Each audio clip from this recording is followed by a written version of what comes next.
Bonjour, comme c'était prévu, on va reprendre notre série de shiurim sur le Roi Chaim Akadosh, Rabbi Chaim Ben Attar de Jérusalem, Ira Kodesh.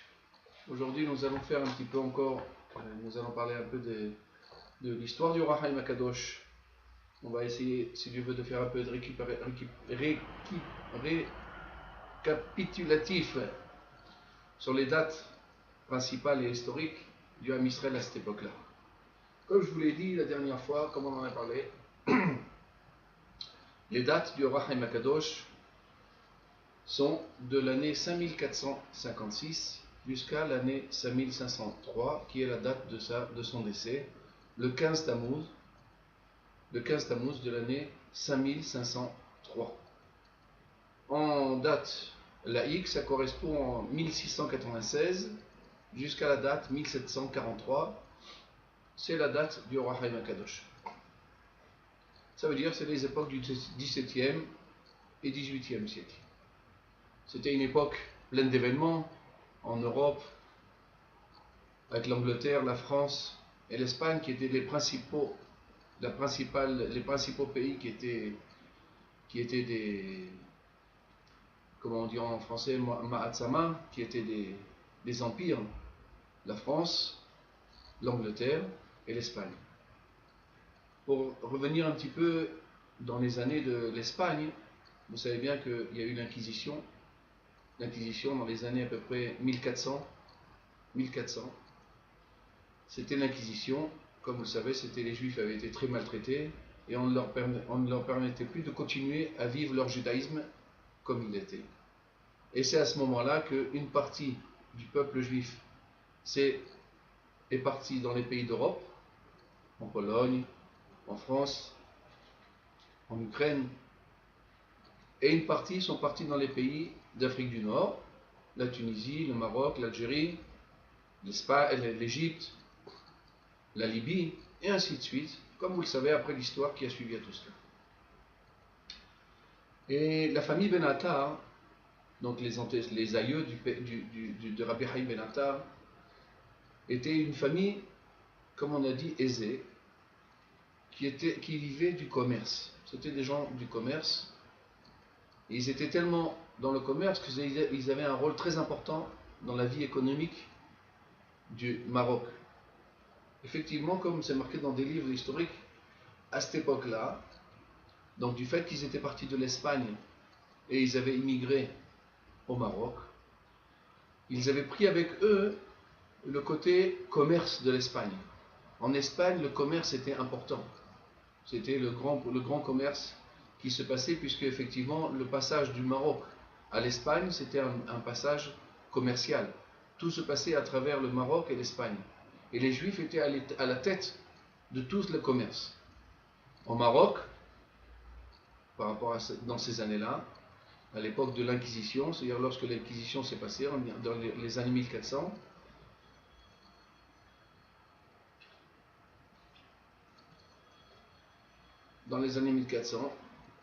et excusez-moi, c'est le téléphone qui sonne, c'est quelque chose d'imprévu, c'est pas grave, ça attendra.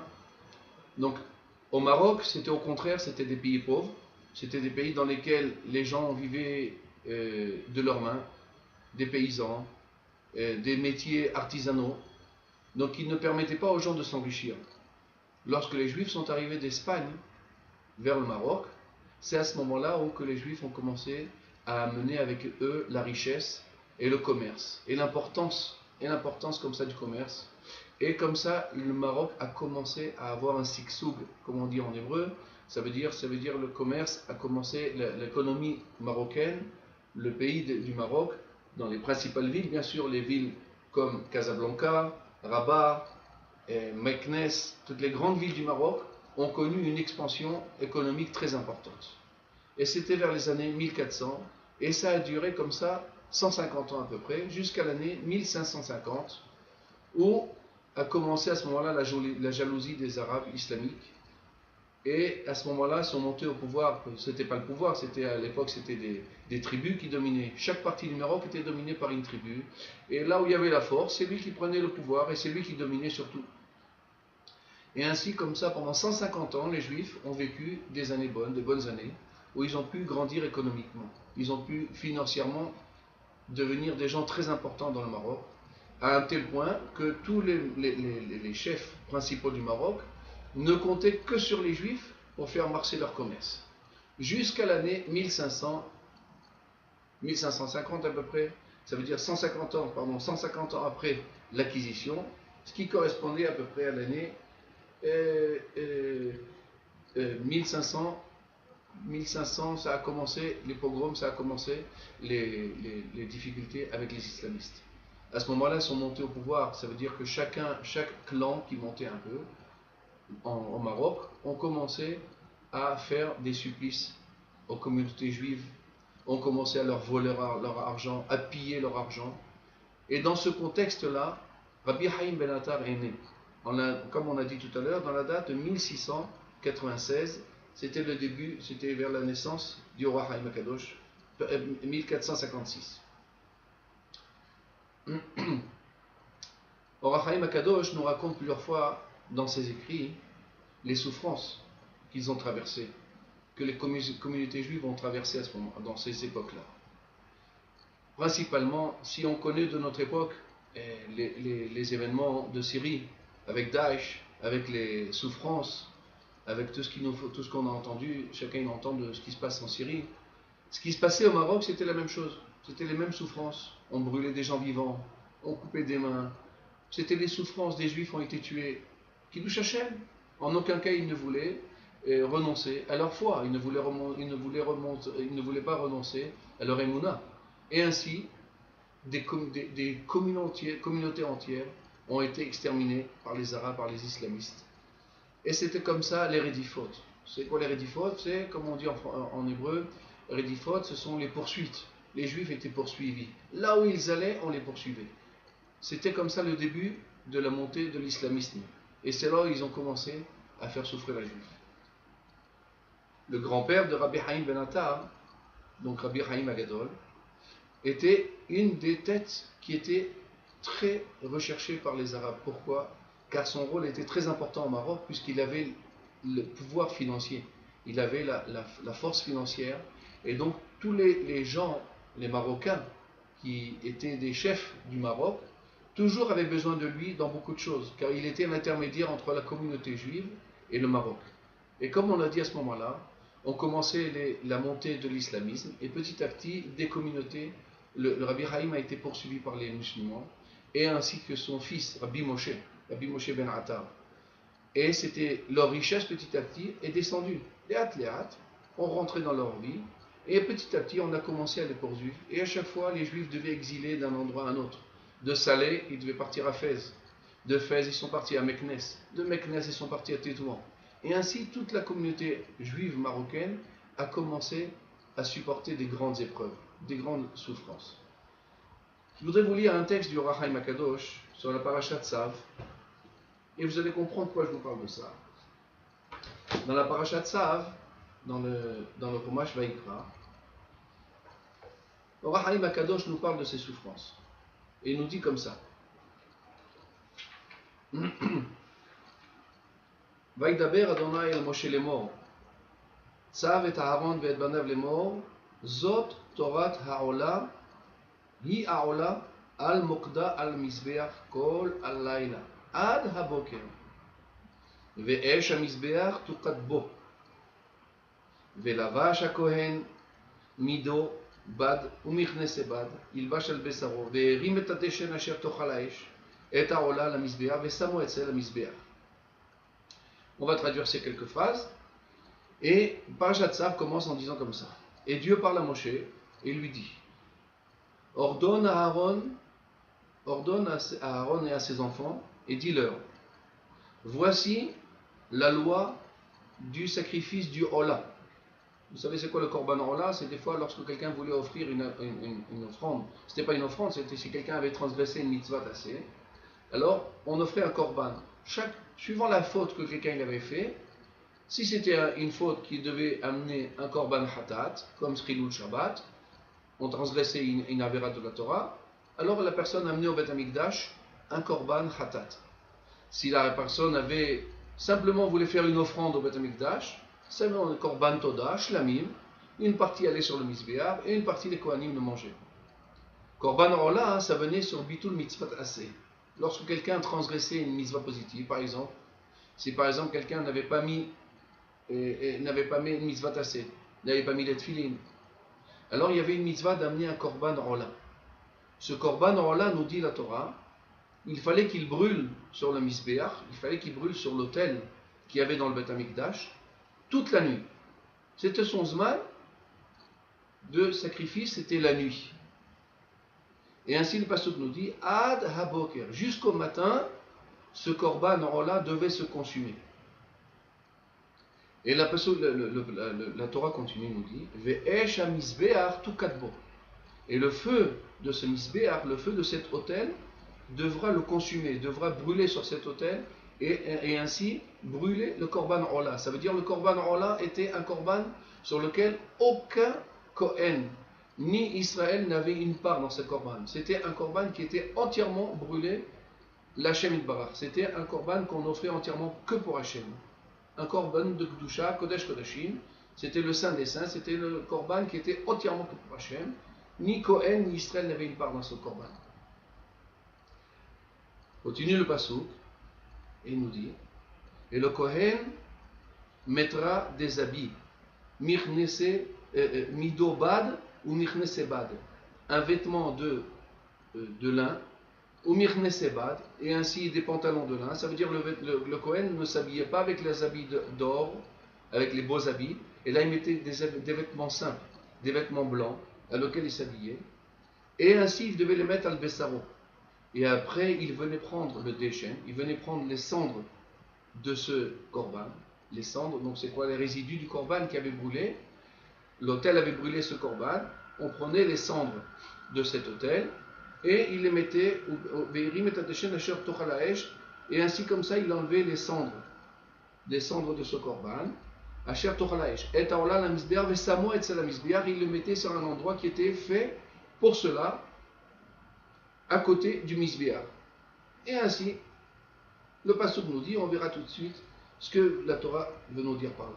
Ça c'est le pshat.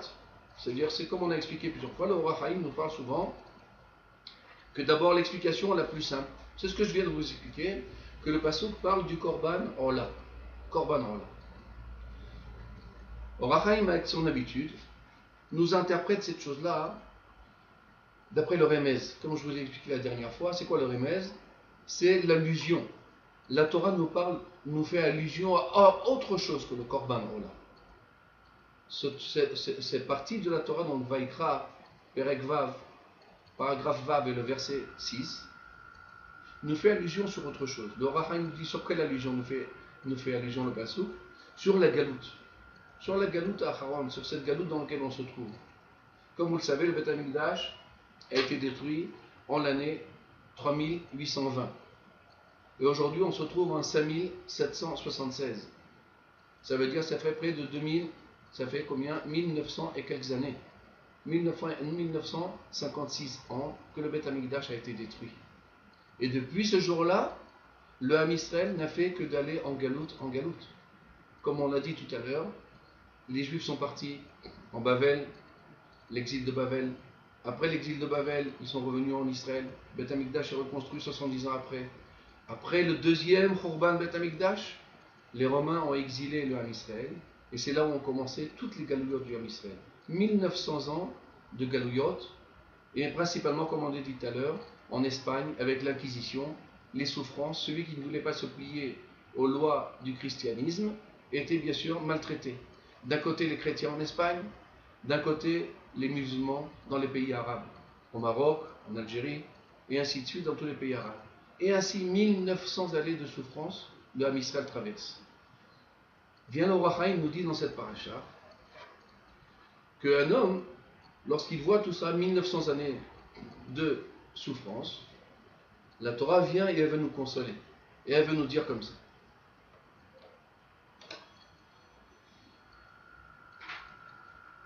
Vaidaber Hashem el Moshe lemor, tzav et Aharon et banav lemor, zot Torah ta'ola. C'est quoi Torah ta'ola? Ola en hébreu, le mot Ola, comme on a dit tout à l'heure, c'est un holocauste. C'est un sacrifice que l'on met sur l'autel, qu'on brûle sur l'autel, qui est consacré uniquement que pour Hachem Yitbarach. Or Haïm Akadosh continue, il nous dit Zot Torat Ha'ola. C'est quoi Ha'ola en hébreu? Que veut dire le mot Ha'ola en hébreu? Ça veut dire monter. Or Haïm vient nous dire par ici comme ça. La galoute, les souffrances que le Ham Israël traverse depuis 1900 ans, le Ham Israël va s'en sortir. Grâce à quoi? Grâce à la Torah. C'est ce que le pasuk nous dit. Zot Torat Ha'ola I Ha'ola. Quelle est la manière de remonter, de sortir de l'exil dans lequel on se trouve? Le Or HaChaim nous dit I Ha'ola. Mazé I Ha'ola, c'est la Torah Kdosha. C'est le Limoud à Torah. Qu'est-ce qui va nous faire sortir de cet exil dans lequel on se trouve? Lorsque les Juifs se mettent à étudier la Torah, lorsqu'on va en Beth Midrash, lorsqu'on écoute la voix de la Torah, lorsqu'on écoute la voix des Tzadikim. Ça, c'est comme ça que le Ham Israël va remonter de Galout. Zot Torah Ha'ola, I Ha'ola. Maintenant, Ha'ola Azot, cette Torah Azot, il faudra la préserver de toutes les manières. Quoi qu'il arrive au Ham Israël, le Ham Israël doit être attaché en permanence à la Torah. Pourquoi? Parce que le Or HaChaim nous dit, et continue le pasuk qui nous dit Al Mokda Al Mizbeach. Ça veut dire, sachez une chose, que pendant cette galoute là de 1900 ans, de 1900 et quelques années, sachez une chose, que le Ham Israël va être poursuivi pour deux choses. Le Ham Israël va être poursuivi parce qu'on est venu de Torah. Et ainsi, c'est grâce à ça qu'on va remonter. Du fait qu'on s'accroche à la Torah, I Ha'ola Al Mokda Al Mizbeach. Pourquoi? Il dit parce que du fait qu'on est des Bnei Torah, c'est ça qui va nous faire remonter de Galout. Et deuxième chose qui va nous faire remonter de là-bas, il dit I Ha'ola Al Mokda Al Mizbeach. Ça veut dire que le Or HaChaim veut nous comparer en nous disant qu'en vérité, le Ham Israël, qui sont des Bnei Torah, sont sur le Mokda. C'est quoi le Mokda? Sur l'autel, sur le sacrifice. C'est quoi le sacrifice de Or HaChaim Akadosh? C'est les Isurim. C'est les souffrances que le Ham Israël traverse depuis 1900 et quelques années. Chaque souffrance que le Ham Israël, maltraité, l'antisémitisme, la Deuxième Guerre mondiale, il n'y a pas longtemps de ça, soit 70 ans, et ainsi la Deuxième Guerre mondiale, la Première Guerre mondiale, et ainsi ce qui s'est passé, l'Inquisition, et les musulmans qui nous envoient en permanence. À un tel point, Or HaChaim Akadosh décrit dans ses Sfarim qu'à l'époque, à son époque, à l'époque des musulmans du Maroc, l'islam qui montait à l'époque, il faisait souffrir les gens. On leur coupait des mains, on les poursuivait, on leur volait leur argent, on les brûlait vivants. Mamage, des véritables, comme on entend maintenant avec la Syrie. C'est l'islam. Bien, Or HaChaim Akadosh, il nous dit comme ça. Ça, c'est une chose. Que les souffrances que vous endurez, les souffrances que le Ham Israël endure maintenant, c'est ça qui va lui racheter, c'est ça qui lui a donné son mérite de remonter et de retrouver sa terre et de retrouver son Beth Amikdash.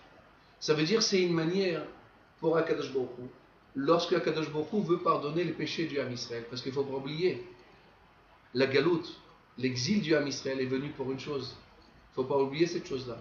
Sinat Rinam, il y avait la haine gratuite. Les Juifs eux-mêmes entre eux ne se comportaient pas correctement. On est maintenant bientôt à l'Akba Omer, on est en pleine partie du Omer. La plus grande des tsarot du Ham Israël, c'est lorsqu'il n'y a pas le shalom entre les Juifs, lorsqu'il n'y a pas l'entente entre les Juifs, lorsqu'il y a la sinat rinam, lorsqu'on ne peut pas supporter que son prochain est différent de moi, lorsqu'on ne peut pas supporter que mon opinion, l'autre doit l'accepter. On ne peut pas supporter une chose pareille. Pourquoi? Moi, c'est ma manière de faire dans ma vie, et l'autre, je peux très bien comprendre qu'il a une autre manière de voir dans sa vie. Le Icar, c'est de savoir s'apprécier les uns les autres. Par simplement valeur, on est les mêmes, les enfants d'Akadosh Baruch Hu, on est les enfants de Yaakov Avinu, on est les enfants de Yitzhak Avinu, de Avraham Avinu. En aucun cas, des différences de position ne doivent mettre la haine entre nous. Si on peut faire redescendre ça à des termes, par exemple, de notre époque, il y a des gens religieux et des gens non religieux. Des gens qui ne sont pas encore arrivés à l'étude de la Torah, qui ne sont pas arrivés à respecter la Torah.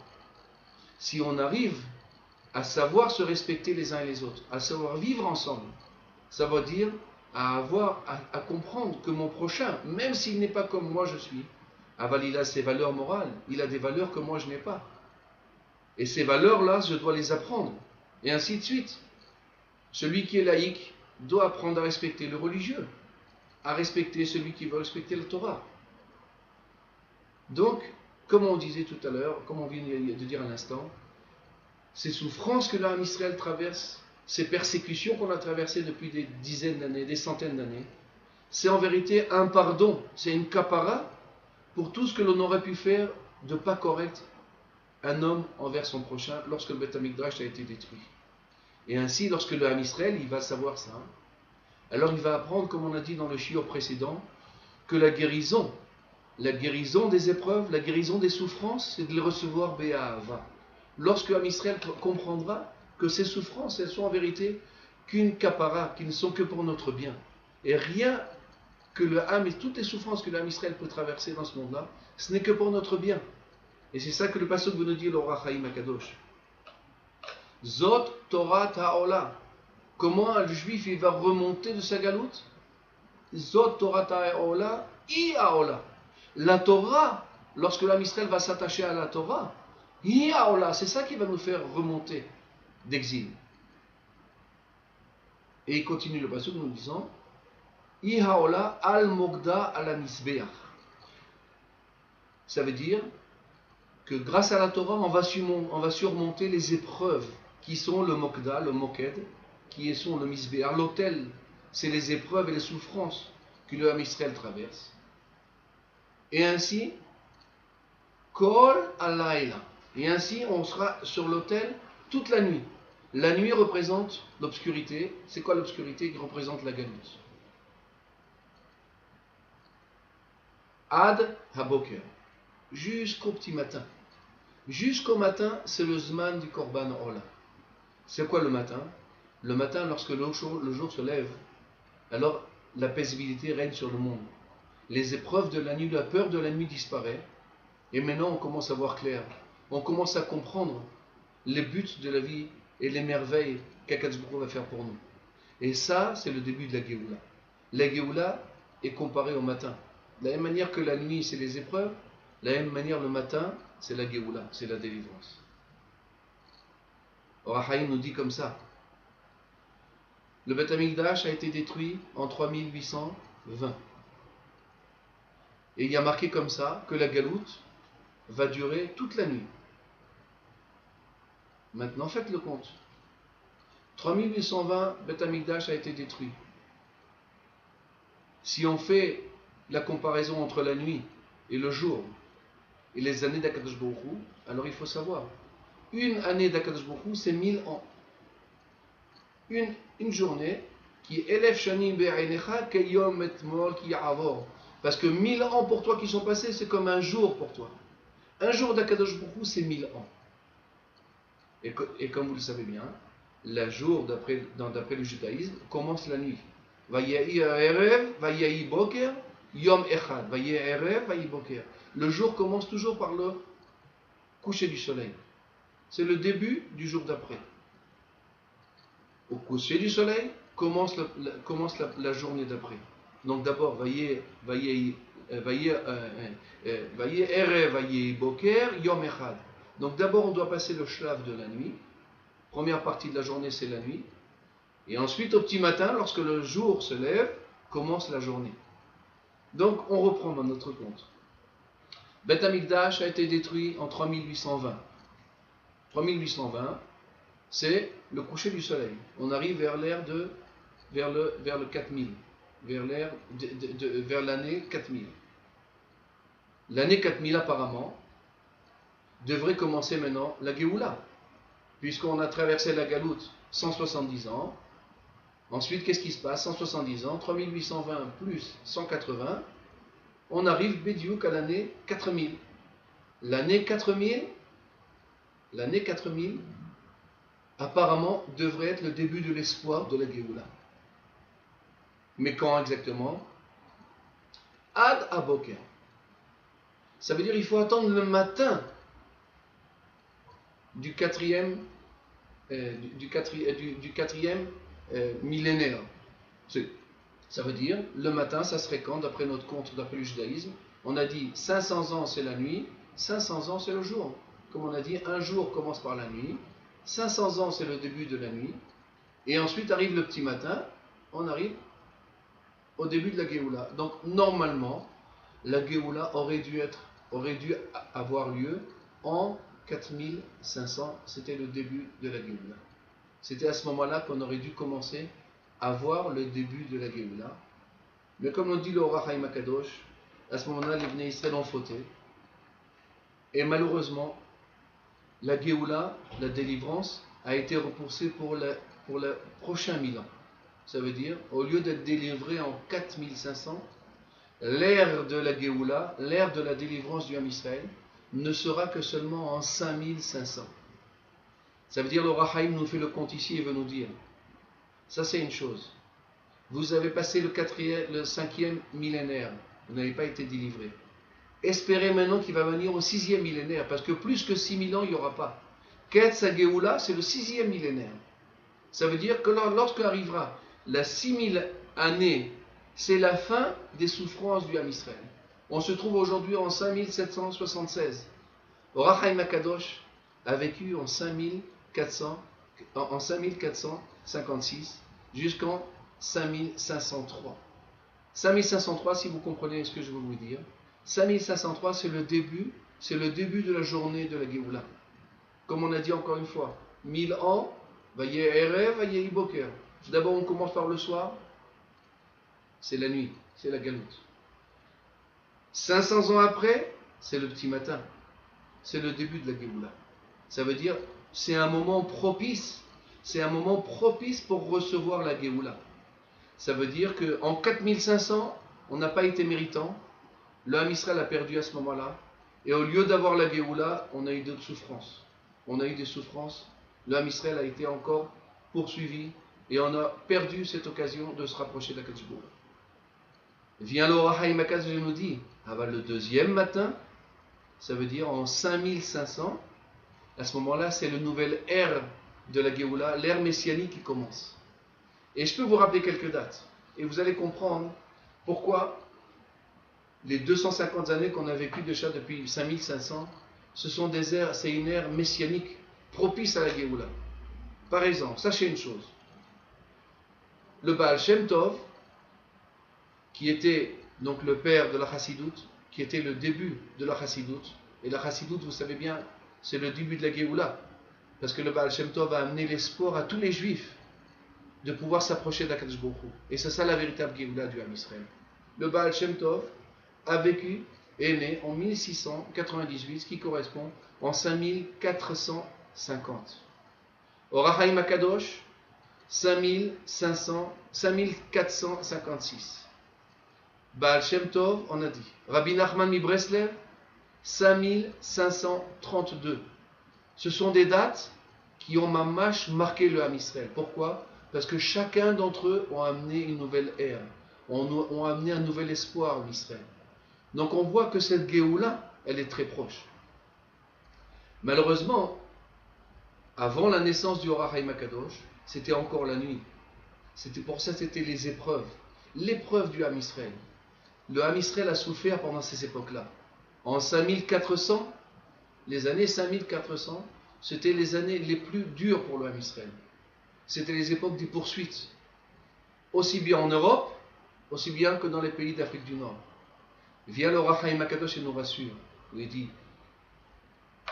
Zot Torah Ta'olam Hi Ha'ola al-Mogda al-Mizbeach Kol Halayla. Ces épreuves, cet autel d'épreuves que vous allez supporter, comme si vous pouvez être consommé, ça va durer jusqu'à quand? Jusqu'au petit matin. Ad Aboker. Par contre, au petit matin, Akadosh Baruch Hu il vient, Velavash HaKohen, Akadosh Baruch Hu il va mettre son vêtement de Bad, Mazebad, qui représente le Hesed. Akadosh Baruch Hu il va amener la Géoula au monde. Velavash HaKohen mido Bad ou Mirnese Bad, il bash ad Besaro. Et ainsi va commencer le Ta'alir, c'est-à-dire le Ta'alir en français, le Ta'alir c'est le déroulement. Va commencer le déroulement de la Géoula. Et ainsi, la naissance du Or HaChaim HaKadosh, qui correspond bétiouk à ces années-là. Et ainsi, comme on l'a dit au shiur précédent, Baal Shem Tov a bien enseigné à ses élèves que la Neshama du Roi Chaim HaKadosh, Rabbi Chaim Ben Attar, c'est la Neshama du Mashiach Ben Yosef. Mashiach Ben Yosef, la Géoula se passera en 2 temps. D'abord, le Mashiach Ben Yosef viendra, préparera la Géoula, et ensuite viendra le Mashiach Ben David. Combien de temps va se passer entre le Mashiach Ben Yosef Ben David? Je suis incapable de vous le dire parce que ça me dépasse. Mais certainement, ça peut durer 1 an, 10 ans, 100 ans, on ne peut pas savoir. Mais ça veut dire que la Géoula a commencé. D'ailleurs, je vais vous dire encore une autre date importante. Lorsque Or HaChaim a vu toutes ces épreuves du Ham Israël au Maroc, lorsqu'il a vu le poursuite du Ham Israël, et ça, on va actualiser un petit peu, de comprendre la grandeur et la bonté d'Akadosh Baruch Hu. Lorsque Or HaChaim HaKadosh a vu les épreuves du Ham Israël, en l'année 5500, Rabbi Chaim Ben Attar décide de monter en Israël. Et ainsi, Baal Shem Tov dit à ses élèves, en 5500, Mashiach Ben Yosef est rentré à Jérusalem. Et ça correspond exactement au moment où Chaim HaKadosh est monté en Eretz Israël. Pourquoi? Parce que la Géoula passera par Eretz Israël. Le Mashiach rentrera en Eretz Israël. Et il préparera le terrain pour le Mashiach Ben David. Et c'est ce que le Chaim HaKadosh a commencé à faire. Mes chers amis, l'heure a passé. Je suis obligé de terminer là ce shiur. On reprendra la prochaine fois, Bezrat Hashem, un peu plus tard. Pour l'instant, à bientôt et bonne continuation. Et à très bientôt, Bisrout Chaim HaKadosh, que la Géoula arrive et se dévoile dans très peu de temps le Mashiach Ben David. Amen. Ken Yeh Ratzon.